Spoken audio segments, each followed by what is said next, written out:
عام حالات میں سیاہ لباس میں نماز پڑھنے کا مسئلہ۔ دیکھیے، بعض فقہا نے سیاہ لباس میں نماز کو مکروہ مانا ہے، اور اس سے صرف ایام عزا ائمہ کی شہادت کے ایام کو استثناء کیا گیا ہے کہ اگر ایام عزا میں کسی نے سوگ میں سیاہ لباس پہنا ہو ائمہ کے تو اس کو استثناء کیا گیا ہے۔ لیکن آغا سیستانی کے نظریے کے مطابق وہ یہ فرماتے ہیں کہ کالے لباس کا مکروہ ہونا ہمارے نظریے میں ثابت نہیں ہے،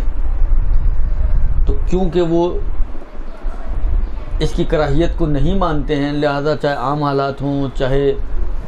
ایام عزا کے دن ہوں، کسی بھی صورت میں کالا لباس پہن کر نماز پڑھنا آغا سیستانی کے نظریے میں مکروہ نہیں ہے۔ البتہ وہی والی بات ہے، آغا کے نظریے میں نہیں ہے، لیکن بعض نے کیونکہ مانا ہے تو اگر انسان رجاءً اس کو ترک کرے عام دنوں میں نماز کی حالت میں تو کوئی حرج نہیں ہے، اس میں یہ کام کیا جا سکتا ہے۔ امید ہے کہ وہی والی بات ہے، انسان اگر نیت اس کی اسی اعتبار سے ہو کہ وہ ایک مکروہ سے اپنے آپ کو بچانا چاہے، مکروہ احتمالی سے، تو ممکن ہے پروردگار عالم اس پہ اس کو کچھ نہ کچھ اجر و ثواب عطا کرے۔ لیکن بہرحال نماز مکروہ نہیں ہے آغا سیستانی کے نظریے میں۔